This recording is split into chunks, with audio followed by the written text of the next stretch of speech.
You've spelunked into the Matt Cave. Hello, everybody, and welcome into another episode of the Matt Cave. Thank you all so much for spelunking on by. This week, I am going to take a different tack when it comes to BYU this season. After the past couple of weeks, I've seen BYU fans get all out of whack and wanting to fire this person or bench that person. And I'm going to try to provide some perspective here for everyone. And hopefully I can do that. And then for Utah, I don't have any perspective to give. It's just one of those seasons after one of those seasons. So I'll be brief on that one. And then for the Jazz, their head coach might be too good at his job. I'll get into that. And then this episode will be a little bit longer, maybe. I'll try to keep everything nice and tidy. But I'm going to give a holiday buying guide for 2024 because it's what I do. All right, thank you all so much for being here. As always, please rate, review, like, subscribe, wherever you listen, however you listen. Helps me out a ton. And as you know, I want to be able to do this for a living, really, eventually, once we get there. And that is all thanks to you guys. So please rate, review, like, subscribe, comment, 5 stars, wherever it is. I'd appreciate it. Share it with a friend, a family member, a friendly member, or a friendly family member, or a family-friendly member. I haven't done that in a while. So let's do that, yeah? And then on the socials, I have an announcement to make. I am leaving Twitter or X or whatever you want to call it.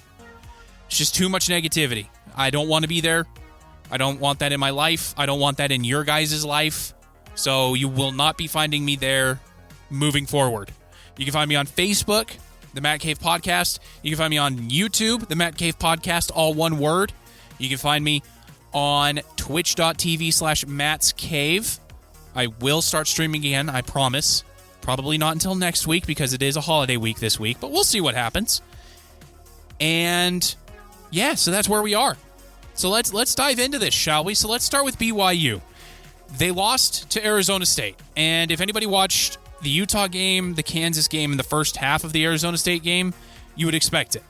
In the second half, BYU put up a much better fight. They looked like they did against Oklahoma State. That offense was moving the ball up and down. They were humming. Aaron Roderick figured something out. Jake Retzlaff remembered that, oh, yes, I can actually throw the ball to my receivers. But then Jake Retzlaff also remembered, oh, yeah, I'm also the one that throws to the other team as well. 2 interceptions doomed the Cougars. They could not come back against Arizona State. Cam Scadaboo is the real deal. But if you watched the game and you heard me after the Arizona State-Utah game, I'm a little worried for him. And it's because of what he does with his head. Whether that's just a tick or if it's neurological damage, I don't know. I'm not a doctor. But it's worrying to me. Hopefully he's fine. Hopefully I'm just reading into it too deeply.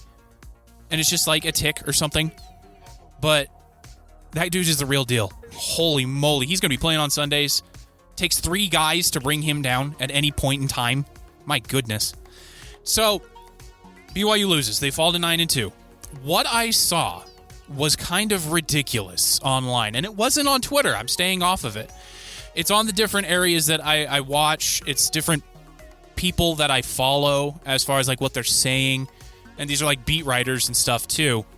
And they want to fire Aaron Roderick. Now, I used to be on that bandwagon years ago. But now that I've done my very best to take a step back and not be a fan and just analyze, Aaron Roderick is actually pretty good at his job. If you look at the talent he's able to source, and then you see the players that have gone on to the NFL, the success the offense has had in the majority of their games. Yes, I said in the Utah game, the Kansas game, he can't call in tight games, in big situations. And I will still stand by that, but that doesn't mean he won't be able to as we move along. You know what I mean? So that's what I'm saying with BYU fans. No, you don't fire Aaron Roderick. You don't. The talent's only going to get better, right? This is only the second year in the Big 12. And the recruiting class BYU fans, I need to remind you of this too. BYU never gets a top 50 recruiting class. It's just the nature of the university. They have a top 40 recruiting class right now. Right? Just think about that for a second. That's never happened, at least as far back as I can remember. So that goes to Kalani Sitake and his group. And these aren't just defensive players. There's offensive linemen. There's skill positions that are committing to BYU. So Kalani Sitake has something very good going, and you don't blow that up because of a stretch of 2.5, 3 games. You don't, unless you're a fan. So take a step back. Aaron Roderick is doing a fine job. Is he doing a great job? No. Is he doing a fine job? Yes. Here's another thing to give you perspective. At the start of this season, everybody, fans, pundits, whatever, said BYU was going to be at the bottom of the Big 12. We've heard that ad nauseum in every BYU game that we've watched, listened to, whatever. Here's another way to look at it instead of that same old refrain. At the beginning of this season, if I were to have told you that BYU would have the same record or better than every SEC team but 2, would you have taken that? If I would have told you that BYU had the same record as Clemson, would you have taken that? One more.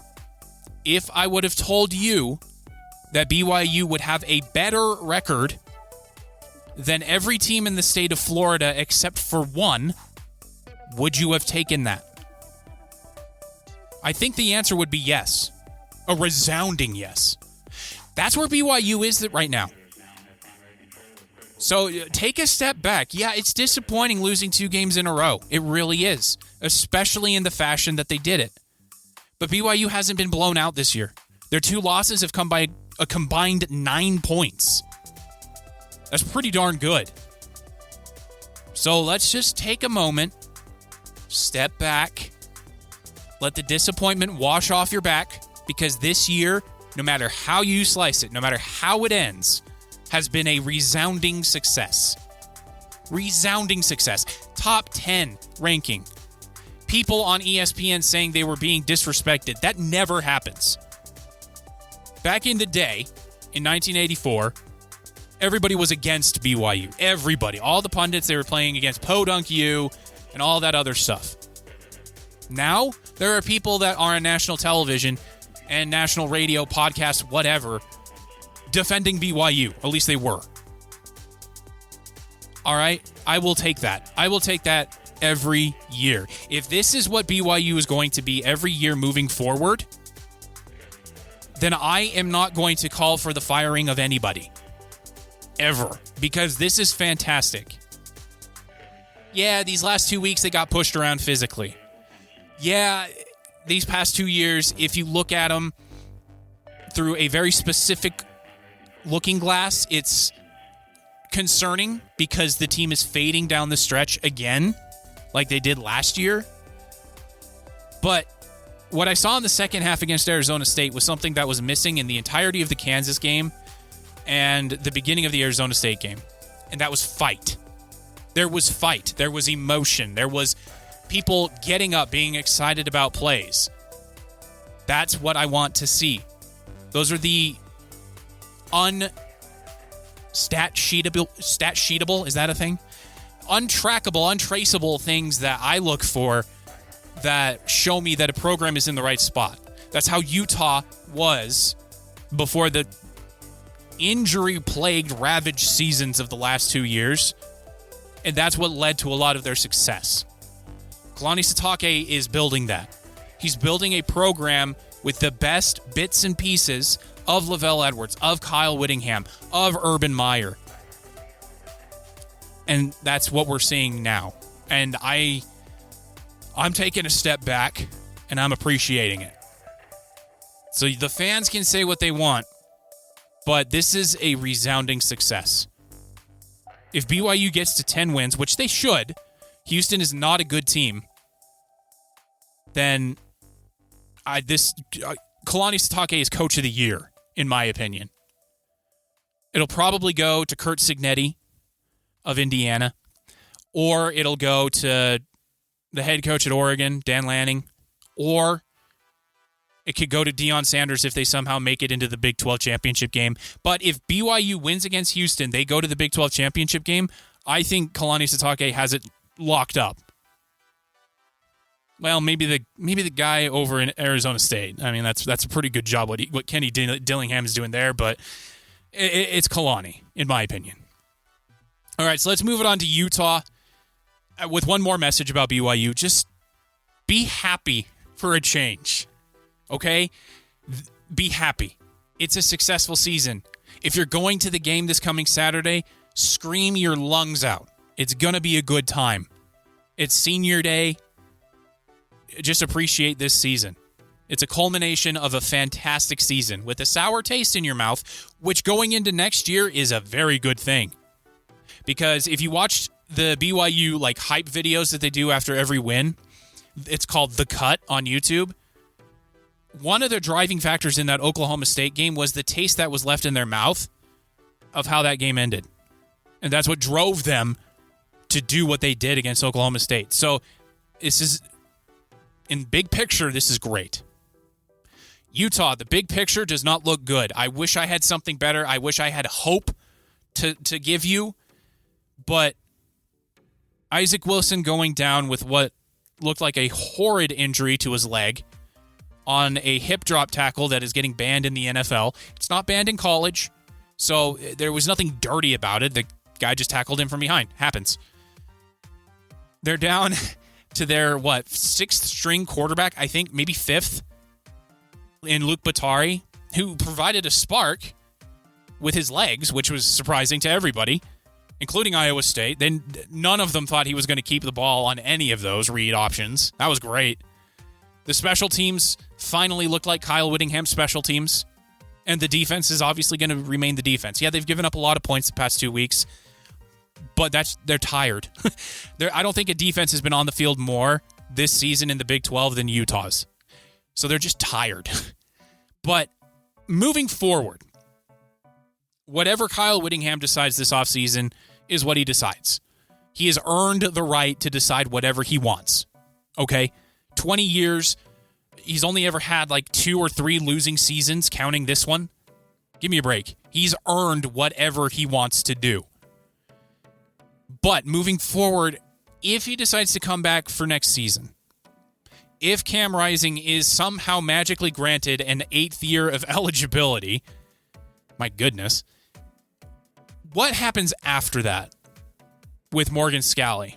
Because if Kyle Whittingham is going to remain for one more year, dollars to donuts, he's going to go on a shopping spree in the transfer portal, which means that's going to be a bunch of juniors and seniors, guys who are looking for playing time so they could get to the next level, which is the NFL. And so they're not going to be around Utah for a while. And I understand that Kyle Whittingham has his culture, right? We don't become you, you become us. But if they're going to hit the transfer portal hard, that's not going to happen. That's just the nature of college football now. And if you look at the Big 12, it's kind of a microcosm of the new age of college football, right? Deion Sanders, heavy in the transfer portal the past 2 years. Colorado's towards the top of the Big 12. Kalani Sitake, he kind of hit the transfer portal really hard last year. He lightened up this year, but still a lot of transfers in. He's at the top of the Big 12. Same thing with Kenny Dillingham in Arizona State. Huge into the transfer portal towards the top of the Big 12. Teams that were not active in the transfer portal, Oklahoma State, winless in the Big 12. Mike Gundy, been there 21 years. Kyle Whittingham, University of Utah, been with Utah 21 years, 22 years. That's kind of a microcosm of what's going on. Arizona as well. They were hit by the transfer portal, but they didn't really dive into it to get anybody to replace what they lost. So they're at the bottom of the Big 12. That's the nature of college football in today's world. You have to hit the transfer portal. But you also have to recruit. And with the struggles Utah's been having, I don't see an avenue that works for Utah moving past Kyle Whittingham whenever he decides to hang up the headset. And that's worrying. I trust Morgan Scalley's always going to have a top 25 defense. That's just him. That's who he is. That's why Utah locked him up to be the heir apparent. But that offense they have to do something, right? Maybe bring in a Chip Kelly acolyte. I don't know. Something that gets the ball out of the quarterback's hands quickly. A lot of the routes I've been noticing, whether it was Andy Ludwig or Mike Bajakian, these routes take forever. And if there's one thing that is the enemy of a young quarterback, it is waiting. Waiting for these routes to get open. Because all he can see is the rush coming at him. So they got to do something. And I don't know what it is. They miss a bowl for the first time in what seems like forever. They go to Central Florida, though, a nice warm climate to wrap up the season. And then this offseason, I'll keep an eye on it. But it'll be very, very interesting what happens there. Utah State, by the way, 2 straight games of electric offense. Bryson Barnes rushed for over 100 yards against San Diego State. My goodness. That's pretty awesome. Just got to say that. They've scored almost 100 points in the past 2 games. That's great. So congratulations to the Aggies. Good stuff. Good stuff. All right, so let's move it along quickly here. Utah Jazz, Will Hardy. He's too good at his job. He needs to not be as good because the Jazz have about 3 more wins than they should. And it's due to his coaching and him putting players in a position to win. This bodes very well for the future if the Jazz can get a Cooper Flag type player. The only way to do that is through the draft, and the only way to do that through the draft is to lose a lot of games. The Jazz needed to lose against the Knicks. They needed to lose against the Mavericks and the Spurs. Heck, they probably should have lost against the Bulls too. But what he does with the talent he has is incredible. And a lot of these games aren't blowouts. If we look at the last, let's say 6 games, they beat the Knicks, lost to the Spurs by 8, lost to the Lakers by 6, Clippers by 11, Kings by 4. They beat the Mavericks by 2. These aren't blowout losses. Their only blowout loss was against the Bucks and the Nuggets, really. Otherwise, these have been close games. Will Hardy is too good at his job. He's too good. Danny Ainge, Justin Zanuck, Ryan Smith need to go to him and be like, all right, dude, we get it. You're good, okay? You're not going to get fired. You're good. Just throttle it back for this season. We need one of those talents. Obviously, it's not going to happen, but that's the only way I can think of that it'll work. Will Hardy's just too good at his job. Once he gets the talent and all the pieces in place, he's Coach of the Year material. He really is.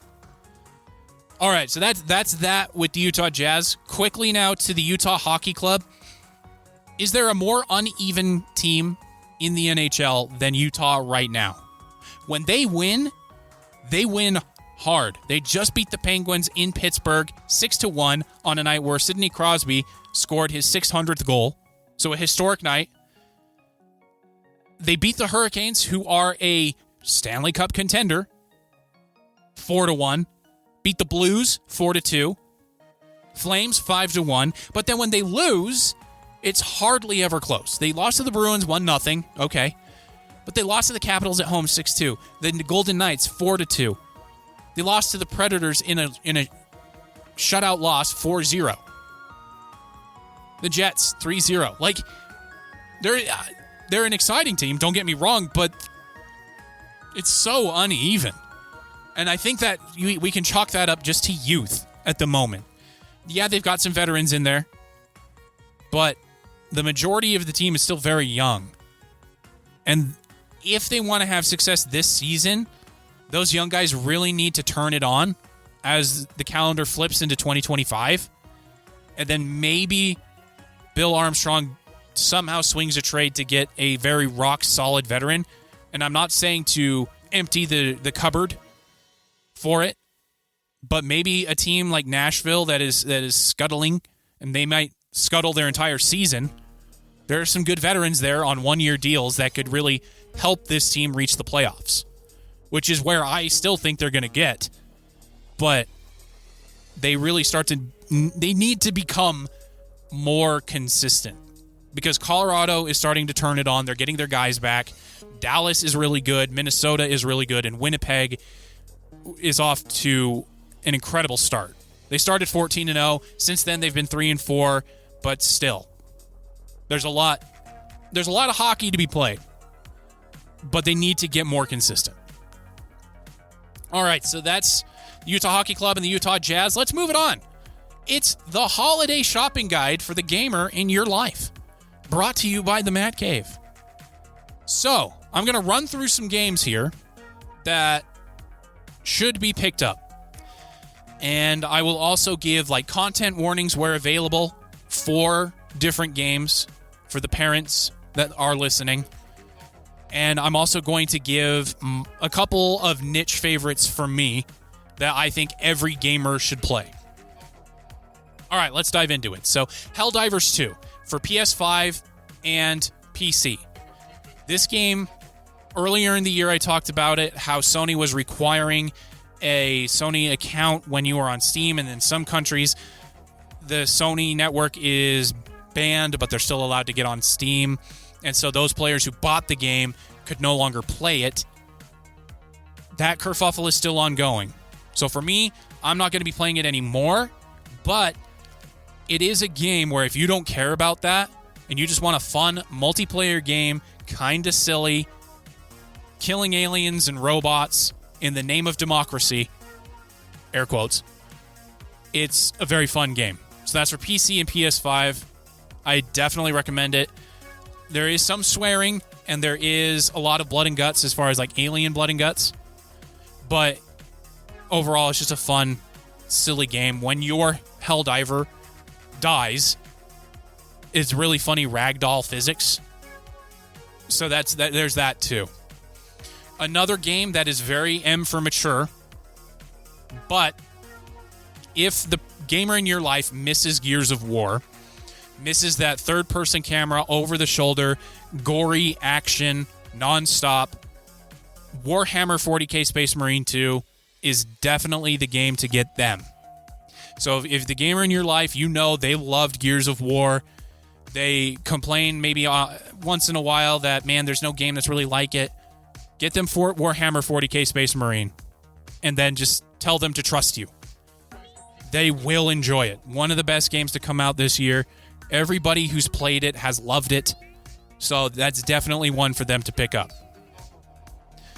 Along the theme of M for mature games, we've got Elden Ring Shadow of the Erdtree. I reviewed this earlier in the year, and I'm going to circle back to it now. Fan-freaking-tastic expansion to an amazing game. So if the gamer in your life wants an RPG that's a little bit on the hard side, but not overly difficult, at least until the final boss of the DLC of the Shadow of the Erdtree, they had to nerf it. It was so hard. And it's still pretty darn hard. This game, Elden Ring Shadow of the Erdtree, absolutely fantastic. I loved every minute of it, even though it was incredibly difficult. There's still one enemy in there that still bugs the ever-living goodness out of me. You saw that I slowed down there, so I didn't swear. But once you get the gimmick on how to kill it, it just takes patience. I'm just not a very patient person. I cannot sing the praises of From Software's Elden Ring or their DLC, Shadow of the Erdtree. It is incredible. Get this game. If the gamer in your life enjoys RPGs at all, or action RPGs, get them this. So that's another M for mature game. Another one that's M for mature is Metaphor ReFantazio. I reviewed this a couple of weeks ago. Get this game. It is so good. The characters, the character development, the story, the universe it's set in is so well done. The combat is calm enough and laid back enough. It's turn-based.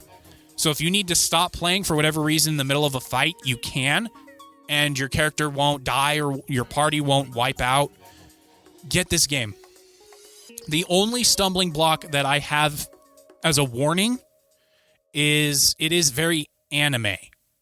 And so if the person that you're buying this for doesn't like anime, think it like waifus or cringe or whatever, don't get this game for them because that might be a bridge too far for them. But otherwise, this game is fantastic. Get it for them. It is for PS5, Xbox Series X and S, as well as PC. I'm playing it on PC. It's fantastic. Okay, so let's move on now out of the M for Mature games. I think that's all of the M for Mature games I have on here. Yep. So next up, we'll go T for Teen. Destiny 2, The Final Shape. And this is only for this the DLC here. This is not for the season content that came afterwards. It is not for any of the gotcha stuff that Bungie is doing now. Just the DLC itself to wrap up the story of the Light and Dark saga. Get it. It wraps everything up fantastically. You get to say goodbye to a couple of characters in an amazing way. This game, this DLC, whatever you want to call it, get it. It is so good. It is well done. The fights are fun, and there's still a decent amount of people playing it, especially around the holidays too. So definitely get this one. Next on the T for Teen, we have Final Fantasy XIV Dawn Trail. Now, this one, if you're in the MMORPG scene, is a little controversial. People didn't like the English voice actor for the main character of the DLC. People didn't like that the story wasn't as serious. They don't like that it's not end of the world. I think it's great. It's a step back. You get to have some fun. There's good storytelling in it. Made me cry. That's hard to do. And so this, get it. If the gamer in your life has played Final Fantasy XIV, they're on the fence about getting Dawn Trail, get it for them, and they will thank you for that. Next, World of Warcraft, The War Within.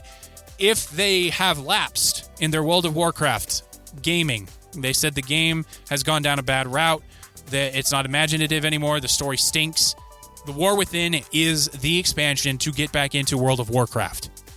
Now, in the past, that used to be a warning, right? It's like getting back into smoking or something. Maybe, maybe not. The person's older now. World of Warcraft The War Within is a fantastic DLC or story expansion, whatever you want to call it, that is good for the multiplayer gamer as well as the single player. There's a lot to do if you just play on your own. So definitely, World of Warcraft The War Within is a good one to get them back into World of Warcraft. And the last T for Teen game that I'm going to talk about is one you probably haven't heard of. I've talked about it a little bit. It's called Thank Goodness You're Here. It's for PC, PS5, and the Nintendo Switch. And it's just a puzzle game that has a unique art style and just endless amounts of humor. It is a hilarious game, silly, funny humor, and it's relaxing as well because it's not like you have to do everything all at once and there's sensory overload. That's not this game. It's very funny. It's irreverent humor. It's absolutely great. Thank goodness you're here. The gamer in your life will chuckle a lot. All right, so that's all the T for Teen games. So let's move it on to the E for Everyone games. Paper Mario: The Thousand Year Door. One of the greatest RPGs ever made. Ever. It was originally for the GameCube, and they have remastered it for the Switch. Play it, and you'll thank me later. It's one of the best games I think ever made. It is hilarious. There's fun puzzles. The combat is turn-based like Final Fantasy. It's just so much fun, and it's hilarious to boot. EA Sports College Football.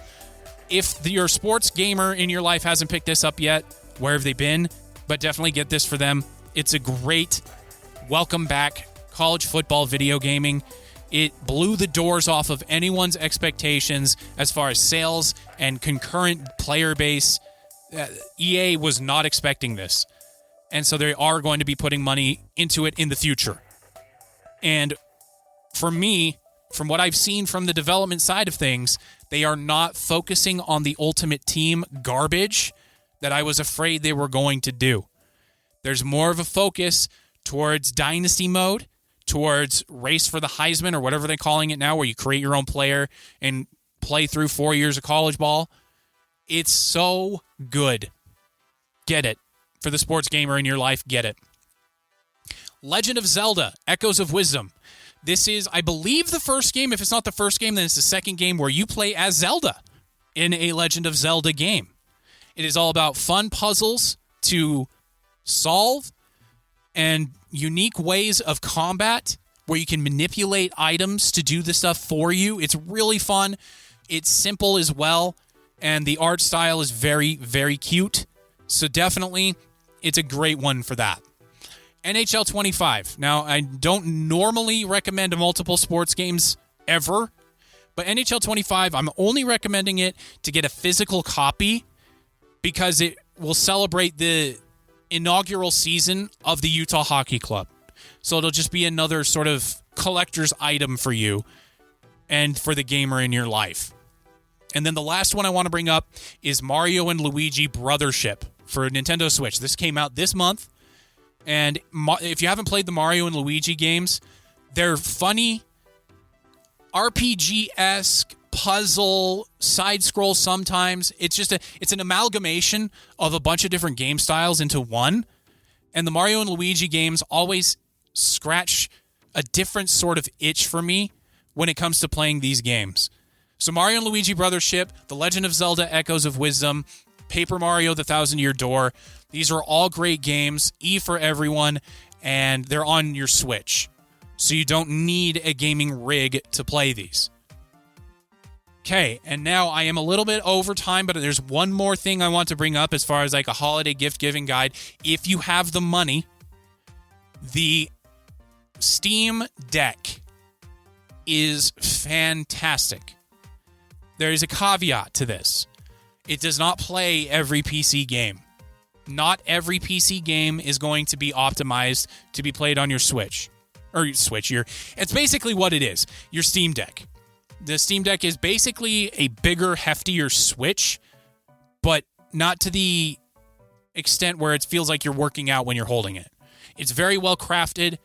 It fits very well. The battery life is 2 to 3 hours, so you're going to want to be near a charging port somewhere, but it plays a lot of the games that I would want it to play. Games like Balatro, which is the sort of like RPG-ish card game where you're playing poker against the computer. It's a very unique and fun game. It's cheap too. It's like $15. And then it also plays games like Metaphor ReFantazio very well. Also plays Elden Ring on it very well. So it has the capability. It also plays Cyberpunk. So it has the capability to play the high-end games and then the low-end games like Balatro, like Stardew Valley. So if you have the money, any version of the Steam Deck will work for you. The different versions have to do with how much storage, the extras you get with it, like a carrying case and cleaning cloth and stuff like that. If you find yourself flush with cash, you want to surprise the gamer in your life, get the Steam Deck. They will flip out. All right, that's the show this week, everybody. Thank you all so much for listening. I appreciate each and every one of you. As we head into Thanksgiving this week, tell somebody that you're thankful for them. You would be surprised at how much that will mean to them. And give them a hug, if you can. I wish I could give all of you a hug. I can't, but have a happy, safe, and lovely Thanksgiving filled with food, football, and family in that order. And I'll see you next week when we spelunk back into the Mad Cave.